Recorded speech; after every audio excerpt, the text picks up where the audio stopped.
बिस्मिल्लाहिर्रहमानिर्रहीम। अब सबसे पहले तो क्या करना है, शराइत वगैरह तो वही रहेंगे, फ़राइज़ ये सब तो सेम रहेगा, खाली उसका अदायगी का तरीका है और कुछ सुन्नतें हैं वो आगे पीछे और उसका तरीका बदल जाएगा। तो भाई बदन का पाक होना और ये सारी चीज़ें, वज़ू गुस्ल वो सब कुछ करके वो खड़ी रहेंगी काबा शरीफ की तरफ।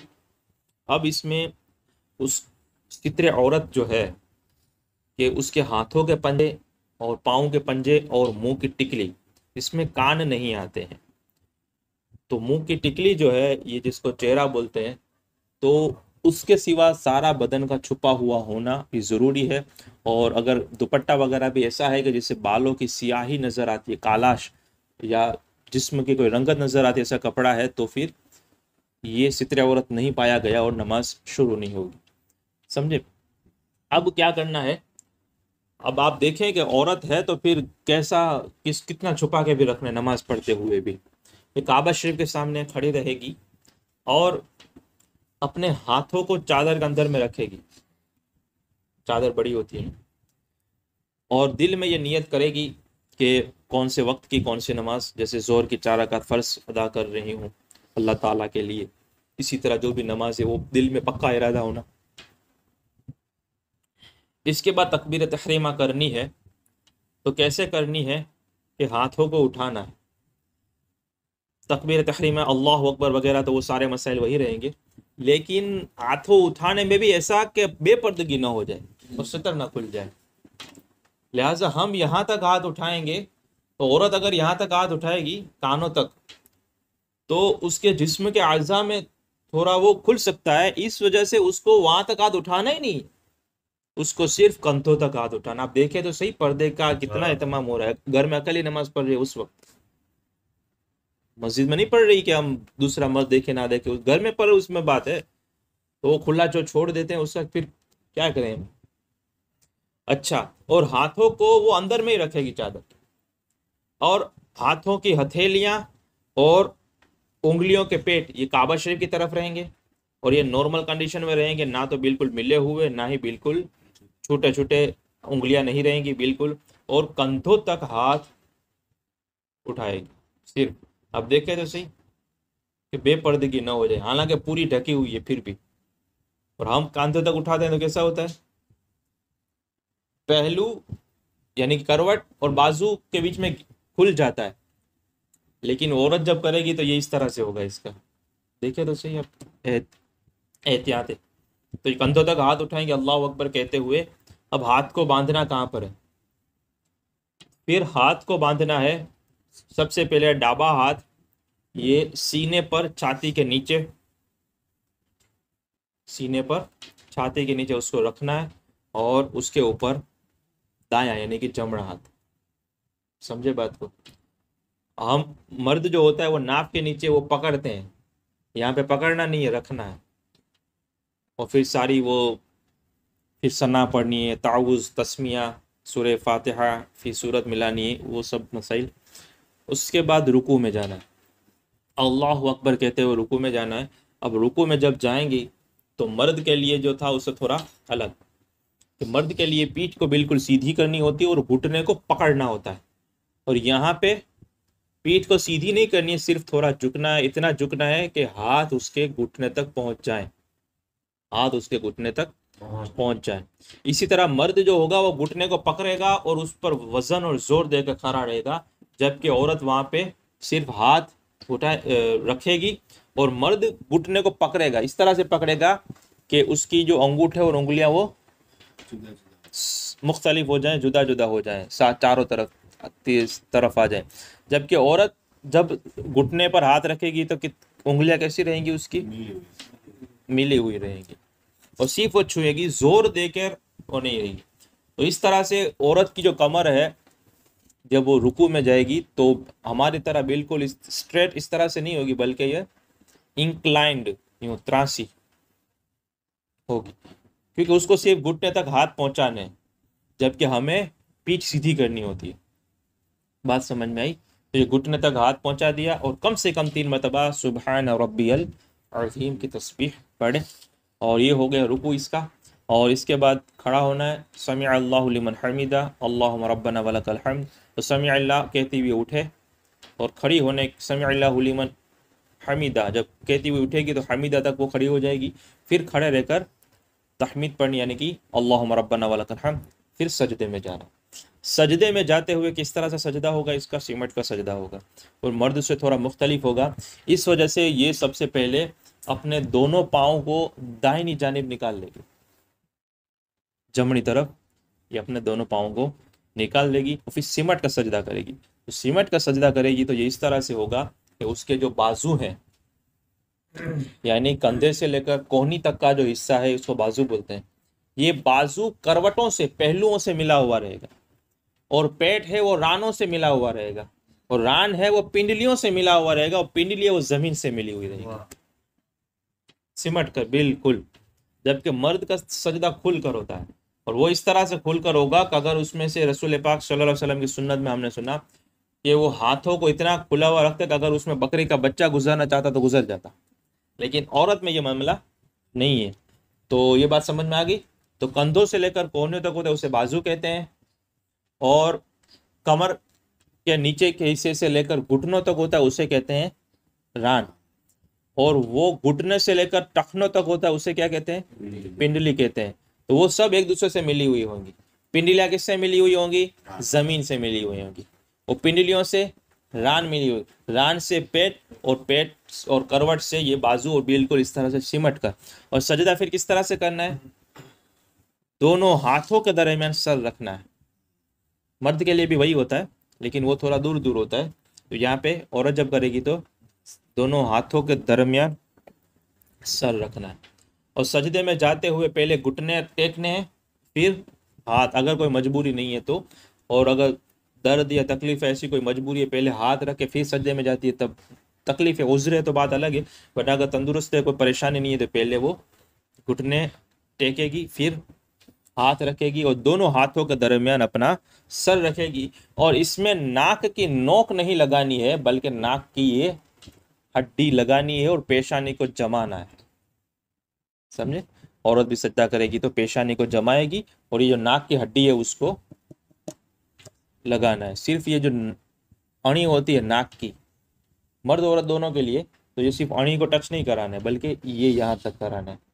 ठीक है, ये हो गया इसका सजदा। और तस्बीह पढ़नी है फिर कम से कम 3 मरतबा। फिर दूसरी रकात के लिए खड़ा होना है, तो पहले सर उठाना है, फिर हाथ उठाने, और फिर घुटने। और फिर उसमें भी इसी तरह करना है कि पंजों के बल पर, अगर कोई मजबूरी नहीं है तो घुटनों पर हाथ रखकर ये खड़ी हो। और 2 सजदों के दरमियान जो जलसा है उसमें बैठना है, तो उसमें किस तरह से बैठना है, उसमें वो तशहुद में बैठना ये बराबर होगा कि दोनों पाँव ये होंगे जमनी तरफ। दोनों पाँव कहाँ निकले हुए होंगे, जमनी तरफ निकले होंगे। बाई सुरीन पर बैठना है, लेफ्ट सुरीन पर बैठना है, जलसे में भी और कायदे में भी। दूसरी रकात के लिए खड़ी होनी है, उसी तरह नमाज पढ़नी है। दूसरे का कायदा करना है, 2 रकात हैं तो तशहुद के बाद दुरूद इब्राहिम और वो सब पढ़ना है। अगर तीसरी के लिए खड़ा होना है सुन्नत गैर मुक्कदा के अलावा, तो फिर वैसे ही खड़ा हो जाना है। नमाज आखिर में जब आखिर हो, आखिर कायदा हो, कायदा आखिरा, तशहुद, दुरूद इब्राहिम, फिर कोई भी दुआ मासूरा पढ़ने के बाद सलाम फेरनी है।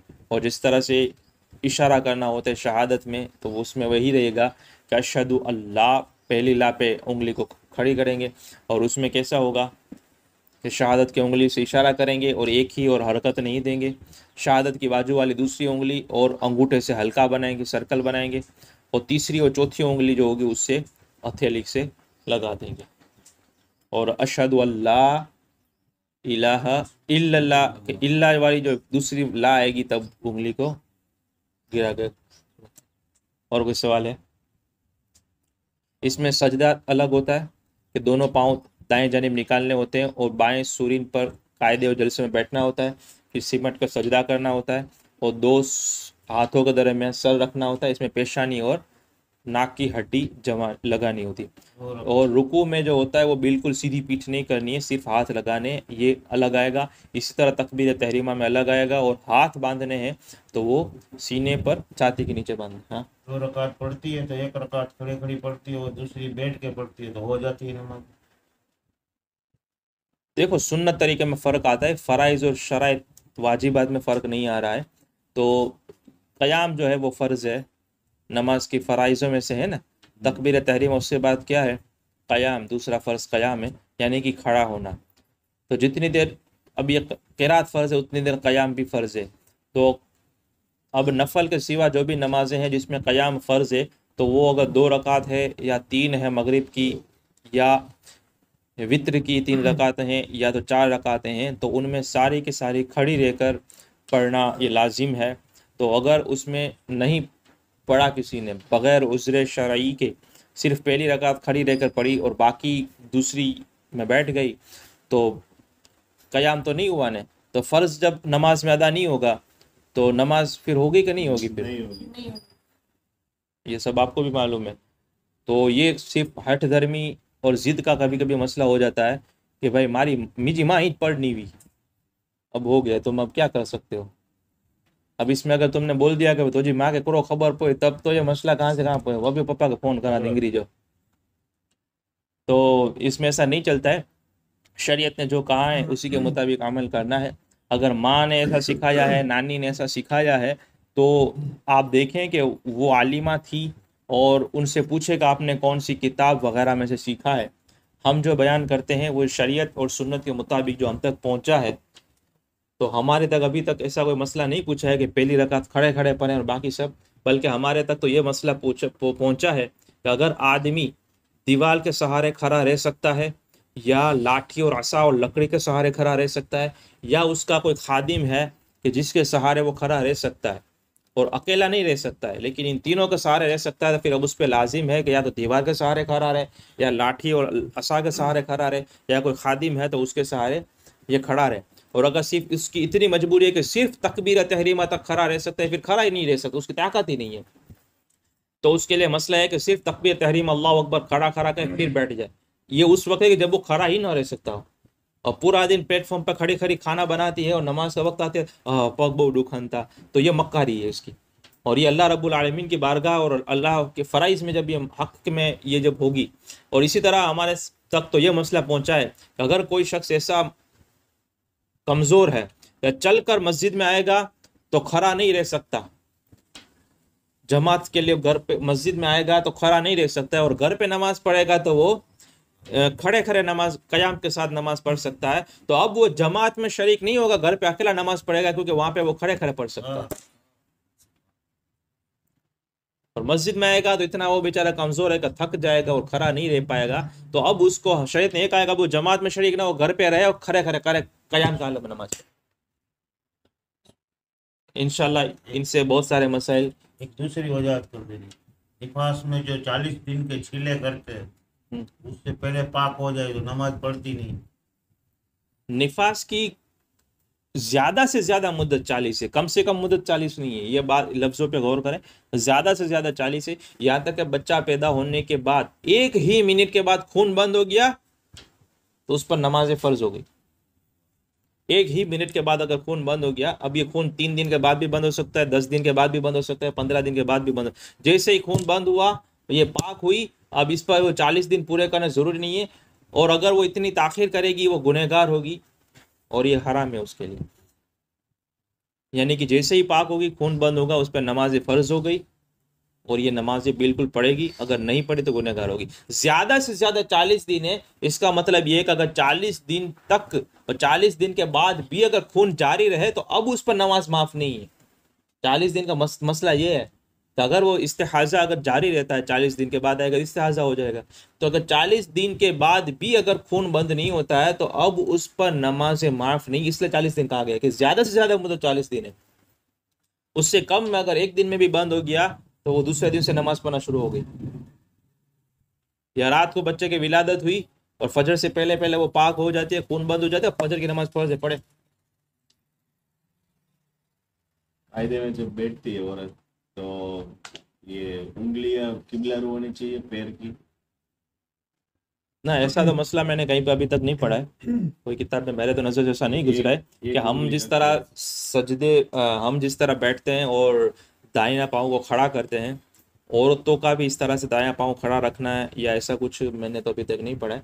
सिर्फ इतना पढ़ा और मेरे तक मुझे सिर्फ इतना मालूम है कि दोनों कदमों यानी दोनों पाँव को ये दाएं जानिब निकालेगी, और दोनों हाथों को है दायां हाथ यानी कि जमड़ा हाथ वो जमड़ी रान के बीच में, और बायां हाथ बाईं रान के बीच में रखेगी, बीच में रखेगी। ठीक है। अस्सलाम वालेकुम वरहमतुल्लाहि वबरकातुहू। वालेकुम अस्सलाम वरहमतुल्लाहि